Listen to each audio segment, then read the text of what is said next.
4월 11일 글로벌 마켓 헤드라인입니다. S&P가 러시아의 신용등급을 선택적 딜폴트로 강등했습니다.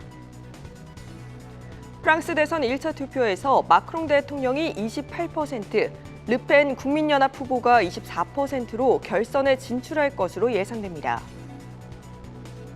이란이 핵 협상 교착 속에 미군 장성과 트럼프 전 대통령 측근에게 제재를 가했습니다. 세계 4위 곡물 수출국 우크라이나의 올해 수확량이 급감할 전망입니다. 일론 머스크 테슬라 CEO는 리튬 가격이 너무 비싸다며 테슬라가 리튬 사업 진출을 검토하고 있다고 밝혔습니다. 또 머스크는 내년 중 옵티머스와 사이버 트럭 생산을 기대해봐도 좋을 것이라고 전했습니다. 뱅크 오브 아메리카는 금속과 광산업이 글로벌 불확실성 속 상승 여력이 높다고 전망했습니다. 제프리스는 한국이 전 세계에서 양육비가 가장 많이 드는 국가라고 밝혔습니다.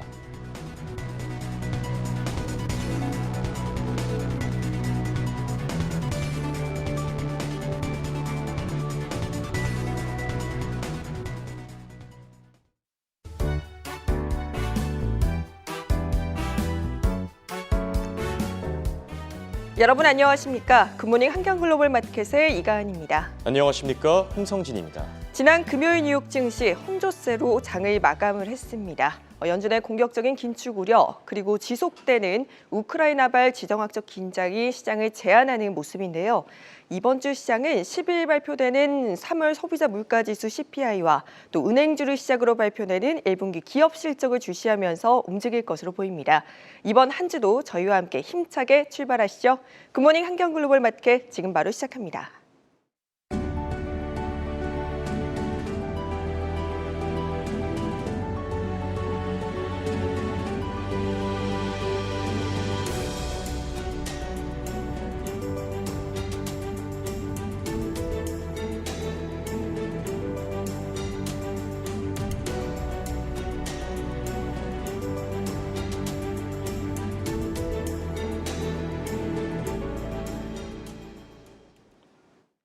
네, 지난 한 주 3대 지수 모두 하락세를 보였습니다. S&P 500 지수와 나스닥 지수 4주 만에 하락세로 돌아섰는데요. 지난 금요일장에선 다우 지수가 0.4% 소폭 상승하면서 34,720선을 웃돌았고요. 나스닥 지수 낙폭이 컸습니다. 1.34% 하락세로 13,711선. S&P 500 지수는 0.27% 하락 전환하면서 4,488선에서 장을 마감했습니다. 미 국채 가격은 하락을 했습니다. 주말을 앞두고 연준의 긴축 정책을 살피면서 채권 약세를 반영했는데요. 3월 소비자 물가지수가 8%에 이를 것이란 전망도 더해지면서 10년물 국채 수익률이 2019년 3월 이후 최고치를 기록했습니다. 10년물이 1.1베이시스 포인트 떨어지면서 2.7%대에서 거래가 됐고요. 2년물의 경우 0.4베이시스 포인트 떨어지며 2.52%를 기록했습니다. 네, 이어서 금요일장에서 눈에 띈 종목들 전가은 캐스터와 확인해 보시죠.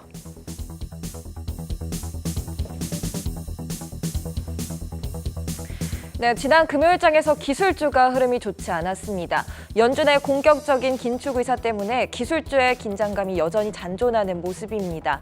팡주가 모두 하락 마감했는데 그중에서 아마존이 2% 넘게 빠져서 3,089달러 선에 마감을 했고 알파벳은 1.91%, 애플이 1.19% 내려서 마감을 했습니다. 월가에서 가치 투자자로 유명한 데이비드 카츠 매트릭스 에셋 전문가는 메타와 퀄컴 등 일부 기술주는 주가가 충격적으로 저평가된 상태라며 성장성을 감안할 때 공격적으로 매수할 만하다고 평가했습니다. 이날 장에서 메타는 약보합으로 마감했으나 반도체주의 낙폭이 컸습니다. 관련해서 속스 ETF가 2% 넘게 빠지면서 428달러 선에 마감을 했습니다. 한편 데이비드 카츠 전문가는 그간 금융주가 부진했지만 앞으로는 연준의 긴축 정책 수혜주가 될 것이라고도 덧붙였는데요. 이번 주 실적 발표를 앞두고 금융주 어떤 모습을 보였을까요? JP모건은 1% 넘게 올라서 133달러 선에 마감을 했고 이어서 블랙록은 1.72% 빠져서 736달러 선에 마감하는 모습입니다. 또한 이날 기술주 중에서 테슬라가 3%로 낙폭이 컸습니다. 일론 머스크는 테슬라가 리튬 채굴과 정제 사업으로 직접 뛰어들 수 있다고 밝혔습니다. 자동차 배터리를 제작하는 데 꼭 필요한 금속의 비용이 만만치 않게 올랐기 때문입니다. 테슬라 이날장에서 3% 빠지면서 1,025달러 선에 마감을 했습니다. 바로 이어서 트위터 소식도 업데이트해 보겠습니다. 일론 머스크가 최대 주주에 오르고 이사진에도 합류한 이후 트위터 프리미엄 구독 서비스인 트위터 블루에 대대적인 변화를 예고했습니다. 현지 시간 9일 머스크는 트위터에 글을 올려 구독료 정책 변경을 주장했습니다. 이에 더해 일론 머스크의 도지코인 사랑도 다시 시작되는 모습인데요. 가상화폐 도지코인을 결제 옵션에 추가하는 방안도 제안했습니다. 이처럼 트위터에 한동안 크고 작은 변화가 계속될 것으로 보이기 때문에 주가 참고하시면 좋겠습니다. 이날장에서는 4% 가까운 낙폭 보이면서 46달러 선에 마감을 했습니다. 그렇다면 계속해서 10종목 더 살펴보시죠. 네, 이번 주 12일에는 오펙의 월간 보고서가 발표됩니다. 중국이 코로나 재확산으로 다시 봉쇄에 돌입했고 겨울 난방 수요가 줄고 따뜻한 날씨가 찾아오면서 유가가 100달러 아래로 내려오긴 했으나 여전히 변동성이 큽니다. 이 지정학적 요소들까지 고려하여 석유시장 수급 전망 계속해서 체크하셔야겠습니다. 금요일장에서 에너지주 일제히 올랐는데 이날장에서 옥시덴탈 페트롤륨이 7% 급등하면서 61달러 선에 마감을 했고 엑슨모빌 또한 2% 오른 86.84달러에 마감을 했습니다. 미국 노인 의료보험 제도인 메디케어 당국이 지난주 8일 미국 바이오 기업 바이오젠의 알츠하이머 치료제 아두헬룸의 보험 적용 범위를 추가하지 않고 임상시험 참가자로 제한하기로 최종 결정했습니다. 비용 대비 효과가 충분하지 않다는 이유에서였는데요. 그럼에도 금요일장에서 바이오젠 1.47% 올라서 214달러 선에 마감을 했습니다. 지난주 제트블루가 스피릿 항공에 36억 달러 규모의 인수를 제안한 바 있습니다. 스피릿 항공의 이 대화에 응했는데요. 연초 프론티어 항공의 모기업에서 스피릿 항공에 비슷한 제안을 했으나 2달도 채 되지 않아 제트블루가 합병을 또다시 제안하면서 조건이 더 유리한 쪽으로 결정이 날 것으로 보입니다. 따라서 이후에도 주가 추이 잘 확인하시면 좋겠습니다. 이날장에서 제트블루는 1.57% 내린 11.90달러에 마감했습니다. 그렇다면 이번엔 투자은행들의 종목별 의견도 확인해 보겠습니다. 로빈후드에 대해서 골드만삭스가 투자 의견을 하향했습니다. 계좌의 증가세가 약하고 회사의 최신 전망으로 봤을 때 단기적인 수익성에 한계가 있다고 판단했습니다. 로빈후드 이날장에서 6% 넘게 크게 빠지면서 11.24달러에 마감을 했습니다. 한편 타겟에 대해서 바클레이즈는 최선호 소매 유통주라고 꼽았습니다. 펀더멘털적인 강점을 생각했을 때 해당 주식이 저평가 상태라고 봤는데요. 이날장에서 타겟은 20% 넘게 올라주면서 233달러 선에 마감을 했습니다. 펠로톤에 대해서 모간 스탠리는 동일 비중을 유지했습니다. 3분기에 구독자 수 성장세가 기대되나 다른 우려 사항들도 남아있다고 덧붙이는 모습입니다. 이날장에서는 2% 빠진 23달러 선에 마감을 했습니다. UBS는 휴렛패커드에 대해서 높은 밸류에이션과 약한 소비 심리와 같은 요인이 제한 요소가 될 것으로 보여 투자 의견을 내려잡았습니다. 지난주 워런 버핏이 HP의 주식을 대량 매입한 이후에 이 같은 투자 의견 조정이 있었다는 점 확인하시면 되겠고요. HP가 이날장에서 3.57% 내렸고 관련하여 버크셔 해서웨이는 1% 넘게 올라서 353달러 선에 마감하는 모습입니다. 네, 연장선상으로 PC 수요가 팬데믹 수요의 막바지에 있다는 평가가 많습니다. 관련주로 준비디오 보시면 되겠는데요. 준비디오 이날장에서는 3% 가까이 빠지면서 110달러 선에 마감했습니다. 이렇게 금요일장 미증시 시황을 살펴보았고 바로 이어서 강수민 캐스터의 원자재 시황 이어지겠습니다. 네, 원자재 시장의 동향 확인해보는 시간입니다. 오늘도 국제유가부터 확인해보시죠. 유럽연합이 러시아산 석탄 수입 금지를 포함하는 5차 대러시아 제재를 부과하기로 했다는 소식에 국제유가는 상승했습니다. WTI는 금요일장 2% 오르면서 100달러 선 아래인 98달러 선에 마감했고요. 브렌트유도 2%가 오른 102달러 선에 마감했습니다. 유가뿐만 아니라 미국의 천연가스 가격도 공급 우려에 따라 13년 만에 최고치를 경신했습니다. 이어서 주요 곡물 가격들 살펴보겠습니다. 금요일에는 미국 농무부가 세계 곡물 수급 보고서를 발표했습니다. 대두의 지난주 판매량은 전주 대비 39% 감소했는데요. 중국과 이집트 그리고 캐나다 순서대로 미국 대두를 많이 사들였습니다. 금요일장 대두 선물은 2.6% 상승하면서 부실당 1,689센트 선에서 마감했습니다. 미국 농무부에 따르면 전 세계적으로 원면의 사용은 감소할 것으로 보입니다. 예상 재고량은 3월보다 81만 베일이 증가한 8,338만으로 추정됐습니다. 베일은 원면의 단위고요. 우리말로는 골이라고 합니다. 금요일장 원면 가격은 0.5% 하락한 모습입니다. 네, 이어서 코코아 살펴보겠습니다. 오늘은 미국 대신 ICE의 런던 코코아 선물 가격을 띄워봤는데요. 금요일장에서 2% 오름세를 나타냈습니다. 영국 파운드가 17개월 만에 최저치로 하락하면서 이 런던 코코아 가격이 올랐습니다. 귀리도 3.5%로 크게 올랐고요. 금요일장 커피 가격도 3% 가까이 올랐습니다. 인플레이션 해지 수단으로 원자재 펀드 매수세가 유입되었고요. 또 커피의 글로벌 공급 차질에 대한 우려도 커졌습니다. 세계에서 두 번째로 큰 아라비카 커피 생산국인 콜롬비아에서의 생산이 줄었다는 소식이 전해졌습니다. 콜롬비아의 3월 커피 생산량은 전년 동기 대비 13% 감소했습니다. 네, 설탕 가격은 2.5%가 오르면서 목요일장의 상승세를 이어갔습니다. 코브릭 애널리틱스는 브라질의 4월 설탕 생산량이 전년 대비 30% 감소할 것으로 내다봤습니다. 설탕에 비해 에탄올 생산의 수익성이 높아서 이 브라질의 사탕수수 공장은 사탕수수의 70%를 에탄올 생산으로 전환할 수 있기 때문입니다. 이어서 옥수수와 밀 가격도 살펴보겠습니다. 미국 농무부가 발표한 세계 곡물 수급 보고서에 따르면 이 3월 마지막 주를 기준으로 미국의 옥수수 판매량은 전주 대비 23%가 증가했습니다. 멕시코와 일본 그리고 우리나라 순서대로 미국 옥수수를 많이 사들였고요. 옥수수는 지난 금요일장 3% 오르면서 부실당 1,058센트에 마감했습니다. 밀의 경우도 판매량이 전주 대비 65%나 크게 늘었습니다. 인도네시아와 대만, 이탈리아, 그리고 멕시코 순으로 많이 사들였고요. 밀은 지난 금요일에 1.4%가 오르면서 부실당 760센트 선에 마감했습니다. 네, 원목 가격은 크게 올랐습니다. 6% 오름세를 나타냈고요. 돈육 선물은 0.3% 상승으로 마감했습니다. 미국 농무부의 4월 농업수급 전망 보고서에 따르면 올해 돈육 생산량은 2억 4천만 파운드 감소할 것으로 보입니다. 네, 금속 원자재도 이어서 살펴봐야겠죠. 금요일장 금 가격부터 확인해 보겠습니다.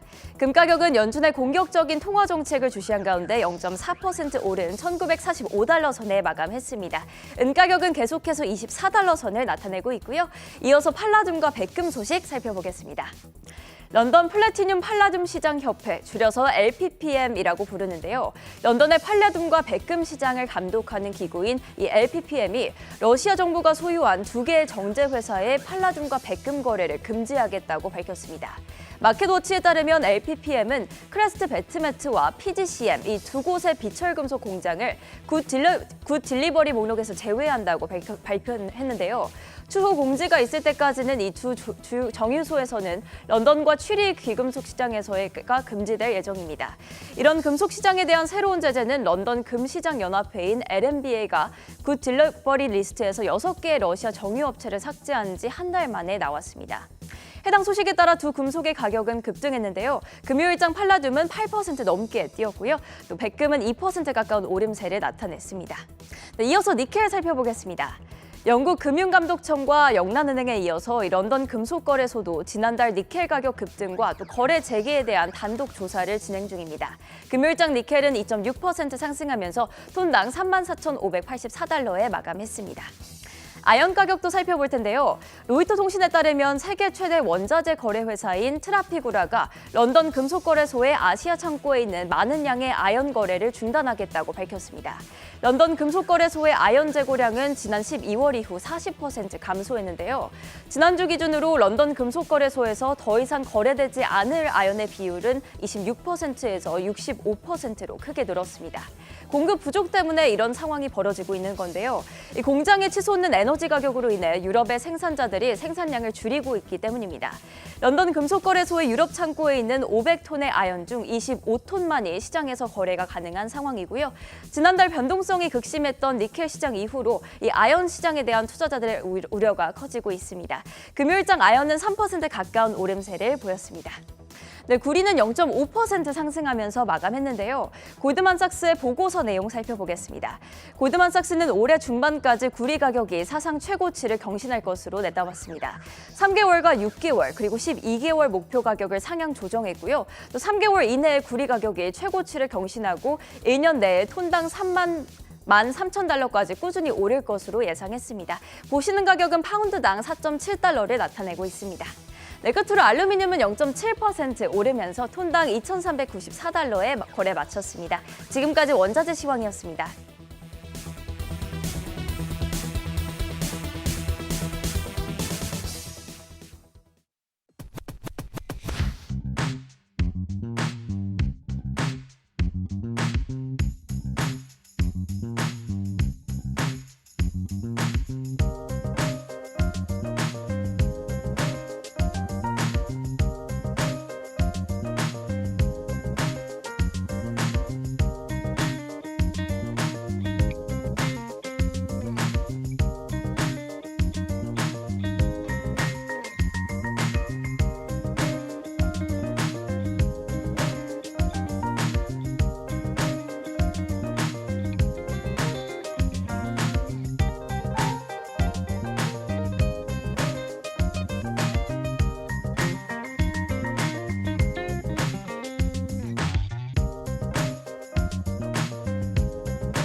네, 글로벌 이슈와 해외 토픽 확인해보는 시간입니다. 오늘은 이혜은 캐스터와 함께하겠습니다. 안녕하십니까? 네, 지난주 미국 증시 3대 지수가 엇갈린 흐름을 나타낸 가운데 주말 사이 또 어떤 이슈들이 나왔는지 이혜은 캐스터와 함께 짚어보겠습니다. 먼저 블룸버그 헤드라인입니다. 네, 클리블랜드 연은 총재는 인플레이션이 내년까지 2% 이상을 유지할 것이라고 밝혔고 또 미국의 2월 도매 재고가 2.5% 증가하면서 예상치를 상회했습니다. 마지막으로 옥스포드 이코노믹스는 지난달에 미국의 공급망 병목 현상이 악화되었다고 전했는데 현재 코로나19 사태 이후 어느 정도 회복되긴 했지만 그럼에도 계속 심화되고 있는 모습이라고 볼 수 있고 돌아와서 이번에 이 로레타 메스터 총재의 인플레이션 관련 발언, 경기 침체 관련해서도 발언을 내놨고 이것저것 다양하게 섞여 있는데 자세하게 짚어주시죠. 네, 로레타 메스터 클리블랜드 연은 총재가 인플레이션과 관련해 2023년까지 높은 수준을 유지하겠지만 그 상승 속도는 둔화될 것이라고 내다봤습니다. 블룸버그에 따르면 로레타 메스터 클리블랜드 연은 총재는 CBS의 한 프로그램에 출연해 이같이 밝혔는데요. 구체적으로 2023년까지 인플레이션이 연준의 목표치인 2% 이상을 유지할 것이라고 언급했습니다. 그러면서 인플레이션 압력을 낮추는데 시간이 상당히 걸릴 것으로 전망했는데요. 그 이유로 원자재와 원유 가격 상승을 지적했습니다. 하지만 메스터 연은 총재는 인플레이션이 상승하는 속도가 연준의 긴축 정책으로 둔화할 것이라고 내다봤습니다. 메스터 총재는 경기 침체와 관련해서도 발언을 내놨는데요. 연준의 긴축 정책으로 경기 침체 위험이 증가하겠지만 현재 경제 상태를 긍정적으로 바라보고 있다고 밝혔습니다. 그러면서 강력한 긴축 통화 정책에도 불구하고 노동시장은 계속 견고한 모습을 보일 것이라고 전망했습니다. 또 연준이 경제를 침체시키지 않고 초과 수요를 줄일 수 있을 것이라고 말했는데요. 최근 연준 이사들의 긴축 관련 발언들이 계속 이어지고 있습니다. 연준 이사들은 최근 금리를 한 번에 50베이시스 포인트 인상하는 소위 빅스텝을 계속 예고했습니다. 실제로 시카고 상품거래소의 패드워치에 따르면 다음 FOMC에서 연준이 금리를 50베이시스 포인트 올릴 확률이 79%까지 올랐습니다. 이번 주에도 연준 인사들의 발언은 계속 이어집니다. 특히 12일에는 라일 브레이너드 연준 부의장 지명자의 연설이 예정되어 있는데요. 연준 인사들의 금리 인상 및 긴축 정책과 관련해 어떤 발언을 하는지 예의주시하시면 좋을 것 같습니다. 네, 인플레이션이 당분간 고공행진하긴 하겠지만 그럼에도 연준의 정책으로 인해서 잡힐 것이다라고 말한 클리블랜드 연은 총재의 발언 살펴봤고요. 다음은 월스트리트저널 헤드라인 살펴보시죠. 네, 이번에는 신용평가사 S&P가 러시아의 신용등급을 선택적 디폴트로 3주 만에 추가 강등했고 또 TD증권은 러시아 루블화가 안정세를 나타내고 있지만 그렇다고 경제회복 지표는 아니다라고 밝혔습니다. 마지막으로 트레이스트는 글로벌 반도체 산업이 침체 사이클에 진입했다고 밝혔는데 대표적인 반도체 기업인 엔비디아의 목표 주가를 대폭 하향 조정했습니다. 돌아와서 S&P 이번에 3주 만에 선택적 디폴트 단계로 추가 강등했는데 어떤 내용입니까?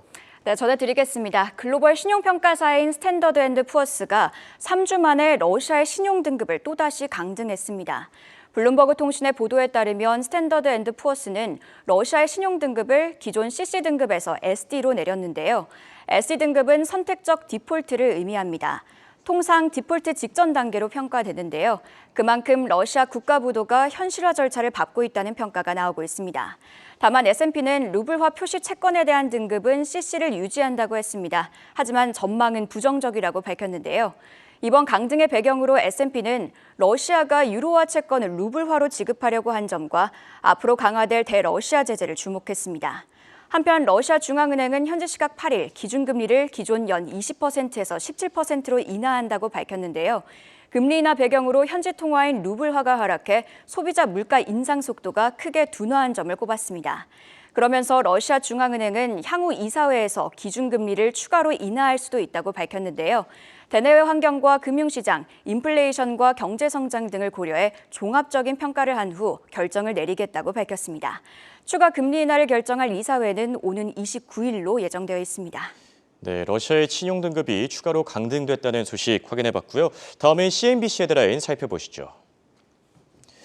네, 머스크가 트위터의 유료 서비스인 트위터 블루 개편을 예고했습니다. 또 브라질이 역대 최대 규모의 우라늄 개발 사업을 추진하고 있다고 밝혔고, 마지막으로 중국 상하이가 2주간의 봉쇄 조치에도 불구하고 확진자가 계속 증가하고 있다고 밝혔습니다. 돌아와서 머스크의 이번 결정, 사실 트위터 최대 주주가 되기도 했고 이사진에 이제 합류도 했는데 트위터 블루를 대규모 개편하겠다라고 밝히지 않았습니까? 네, 맞습니다. 트위터 블루를 대규모로 개편하겠다고 밝혔는데요. 트위터 이사진으로 새로 합류한 테슬라 최고 경영자 일론 머스크가 트위터의 프리미엄 구독 서비스인 트위터 블루의 대대적인 변화를 시사한 겁니다.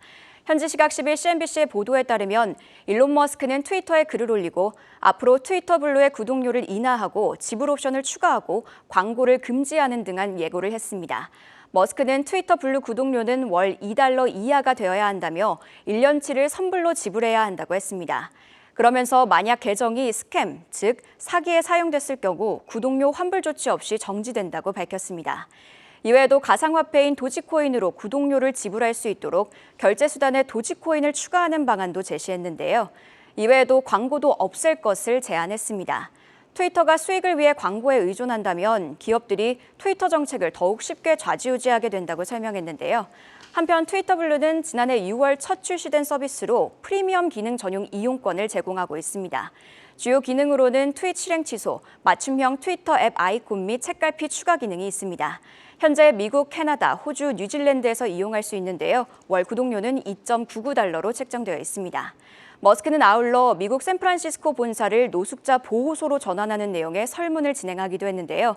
팬데믹 이후 재택근무가 늘며 본사가 비어있게 되었기 때문입니다. 한국 시간 11일 오전 5시 기준 160만 명 이상이 투표를 완료했고 91%가 동의한다고 답변했습니다. 네, 머스크가 트위터의 최대 주주가 되고 나서 좀 적극적인 행보를 보이고 있는데 앞으로 트위터가 어떻게 달라질지 귀추가 주목되고 있는 상황이고요. 다음은 로이터 통신 헤드라인 살펴보시죠. 네, 앞서 전해드린 소식과 어느 정도 이어진다고 볼 수 있는데 니오가 전기차 생산을 일시 중단한다고 밝혔습니다. 상하이에서 대규모 봉쇄 조치가 진행되면서 납품업체들이 큰 공급 부족 현상을 겪고 있고 또 테슬라가 리튬 채굴과 정제 사업 진출을 검토하고 있다고 밝혔습니다. 리튬 가격이 아무래도 너무 높다 보니까 테슬라가 직접 나서겠다라는 풀이로 보이고 마지막으로 캐시우드 국내에서는 돈나무 언니로 잘 알려져 있죠. 미국의 주요 은행이 가상화폐 성장에 위기에 직면해 있다라고 밝혔습니다. 돌아와서 니오, 지금 현재 전기차 완성차를 만드는데 좀 굉장한 어려움을 겪고 있다고 하는데 어떤 소식입니까? 네, 중국 전기차 업체인 니오가 전기차 생산을 일시적으로 중단했습니다. 로이터의 보도에 따르면 중국이 코로나 확산으로 봉쇄 정책을 이어가자 니오의 전기차 부품 업체들이 공장 가동을 중단했습니다. 이 영향으로 니오도 완성차 제조에 어려움을 겪게 됐고 결국 전기차 생산을 일시 중단했습니다. 니오는 해당 소식을 전하며 당분간 고객 인도가 지연될 수밖에 없다고 밝혔는데요. 그러면서 부품 공급업체와 협력해 중국 정부의 코로나 정책을 충족하면서도 공장을 재개할 수 있도록 노력하겠다고 밝혔습니다. 이번 공장 가동 중단으로 니오의 계획에도 차질이 생길 것으로 보입니다. 니오는 올해 2분기와 3분기에 플래그십 세단 ET7을 인도하고 5월에는 새로운 모델을 발표할 계획이었는데요. 또 니오는 올해 1월에서 3월 전기차 인도 대수가 지난해 같은 기간보다 29%나 늘었습니다. 4월에는 이번 생산 중단으로 판매량에 영향이 있을 수 있다는 관측도 나오고 있습니다. 한편 세계 최대 전기차 업체인 테슬라 역시 중국의 코로나 봉쇄 정책의 영향으로 상하이 공장이 지난달 28일부터 중단된 바 있습니다. 네, 니오의 주가 사실 지난해 코로나19 사태 이후 굉장히 고공행진하는 모습을 보여줬지만 최근 각종 악재로 인해서 많이 떨어진 점 참고하시기 바라고요. 다음은 마켓워치 헤드라인 살펴보시죠. 네, 미국 은행이 전쟁발, 그러니까 러시아와 우크라이나 지정 확정 리스크로 인해서 1분기 수익이 둔화될 것이다라는 마켓워치의 보도가 나왔고 또 우크라이나가 올해 곡물 수확량이 급감할 것이라고 전망했습니다. 마지막으로 3월 세계 식량 가격 지수가 전월 대비 12.6% 오르면서 역대 최고치를 다시 한번 경신했는데 이 전쟁으로 인해서 원자재 시장의 이 불확실성 그리고 변동성이 계속 확대되고 있다고 볼 수 있겠죠. 돌아와서 미국의 주요 은행들 사실 이번 주 대거 실적을 발표하는데 수익 둔화가 된다는 이제 전망이 나오지 않았습니까? 네, 맞습니다. 마켓워치에 따르면 미국 은행들의 1분기 수익이 저조할 것으로 보입니다. 이번 주는 웰스파고, 골드만삭스, 모건스탠리 등 주요 은행들의 1분기 수익 발표가 예정되어 있는데요. 마켓워치는 이와 관련해 러시아와 우크라이나의 전쟁을 비롯해 투자은행들의 활동 감소로 인해 주요 은행들의 실적이 예상보다 저조할 것이라고 내다봤습니다. 그간 은행들은 러시아에서 발을 빼며 진행하던 관련 사업들을 정리해 왔는데요. 여기에 IPO 시장이 부진했던 결과 또 인플레이션 및 경기 침체에 대한 우려가 높아진 점도 은행들의 악재로 작용했다고 분석했습니다. 특히 작년 1분기와 올해 1분기 수익 추정치를 비교했는데요. 매출이 상당히 감소했을 것으로 내다봤습니다. JP모간은 지난 1분기 약 30억 달러의 매출을 기록했는데 올해 1분기는 그 수치가 18억 달러로 예상됩니다.